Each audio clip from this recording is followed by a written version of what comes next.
បងប្អូនឥឡូវយើងមកភ្លក់ស្លកកូរ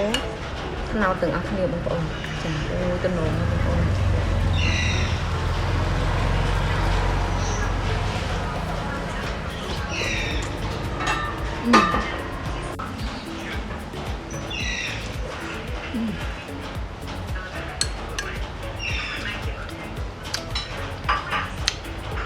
ស្បែកជ្រូកបងប្អូន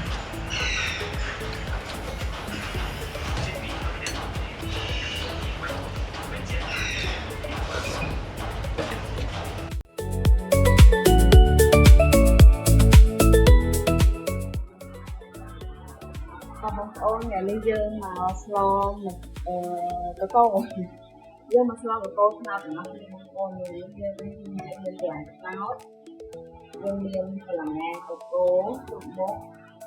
ជាមួយនឹងកន្លែងខ្លួនដែរហើយនេះគ្រឿងយើងដែលយើងត្រូវធ្វើ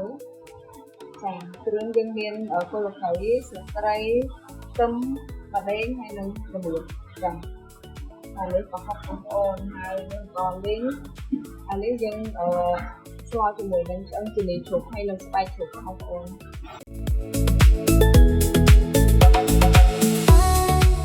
ចាបងប្អូនយើងដាក់ដាំទឹកបន្តិចទៅដើម្បីយើងមកងាស់ឆ្នោតយើងណាបងប្អូនចាបងប្អូនដាក់ចូលទៅហើយមកងាស់វាឲ្យវាយើងហុយបងប្អូនហើយដើម្បីឲ្យវាបាត់ឆាបងប្អូនឆាល្វីងចឹងបើយើងញ៉ាំឆាបងប្អូនបើយើងអត់ស្ងោរទឹកវាចោលម្សៅទេគឺ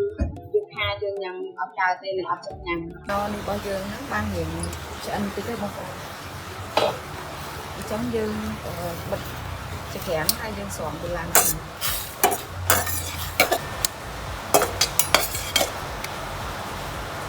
ចាបងប្អូនអញ្ចឹងឥឡូវយើងដាក់គ្រឿងប្លុកនេះខ្ញុំអត់បុកទេបងប្អូនគឺប្លុកហើយយើងដាក់គ្រឿងចូលក្នុងប្រដាប់ប្លុកយើងបងប្អូន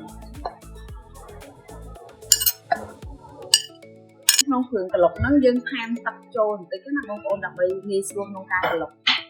តែបងប្អូនយើងដាក់ប្លុក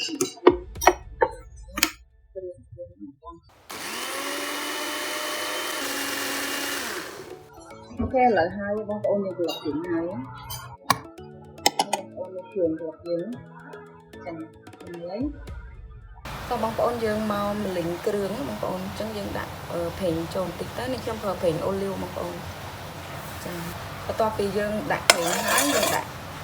ប្រហុកចូលសិនឆាឲ្យវាឈ្ងុយចាបងប្អូននៅពេលដែលយើងម្លិញប្រហុកឲ្យឈ្ងុយហើយយើងម្លិញគ្រឿងម្ដងចាយើងដាក់គ្រឿងចូលយើងម្លិញគ្រឿងឲ្យឈ្ងុយ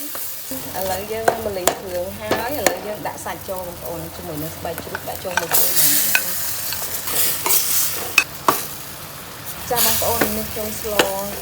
ជាមួយនឹងឆ្អឹងជំនីជ្រូកបងប្អូនចាបងប្អូនយើងពុកតិចចឹងយើងថែមទឹកវាបន្តិចបងប្អូនដើម្បីឲ្យវាឆ្អិនសាច់អញ្ចឹងយើងទុកវាឲ្យប្រហែលជា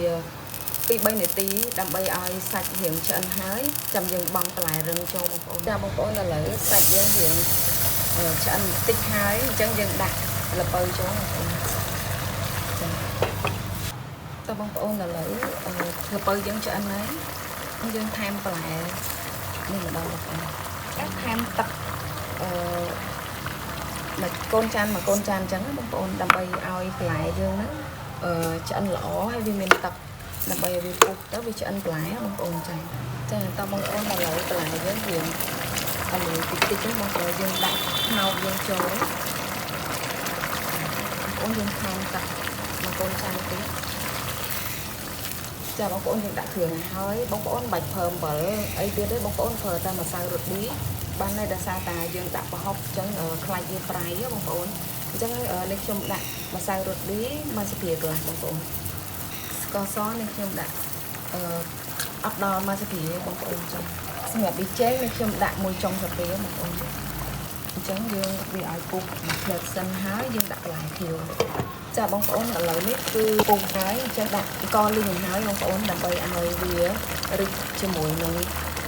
ឆ្អិនជាមួយនឹងបន្លែ ងអញ្ចឹងតែឲ្យយើងពុះមកផ្លែសិនចាំយើងដាក់បន្លែខៀវចាបងប្អូនឥឡូវយើងដាក់បន្លែខៀវចូលបងប្អូនចឹងបងប្អូនសម្រាប់បន្លែខៀវនេះយើងដាក់តាមមកពុះបានហើយយើងគ្រប់វាសិនបងប្អូនចាបងប្អូនឥឡូវសឡយើងឆ្អិនហើយតំណងដល់បងប្អូនទៅយើងបិទវាហើយយើងដួសយកមកភ្លក់ម្ដងអូយបងប្អូនវីដេអូមួយណាក៏គ្នាខ្ញុំភ្លក់មកហូបមុនញ៉ាំបាយដែរបងប្អូនអើយហេតុតែស្នាដៃខ្លួនឯងបងប្អូនយើងត្រូវភ្លក់អត់មានអ្នកសរសើរស្នាដៃយើងវាយើងសរសើរខ្លួនឯងអញ្ចឹងណាបងប្អូនចានេះបងប្អូនមួយចានហើយតើបងប្អូនឥឡូវយើងមកភ្លក់ស្លកកូថ្នោតទាំងអស់គ្នាបងប្អូនចាអូយតំណងបងប្អូន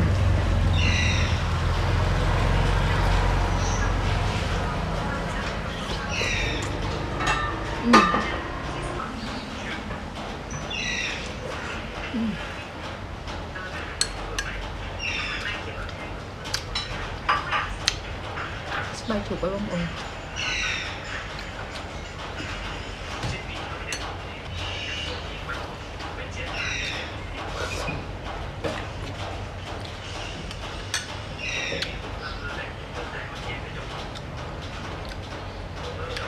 ចាអរគុណច្រើនបងប្អូនសម្រាប់ការតាមដានវីដេអូនេះខ្ញុំធ្វើម្ហូបអញ្ចឹងជួបគ្នានៅវីដេអូក្រោយទៀតបងប្អូន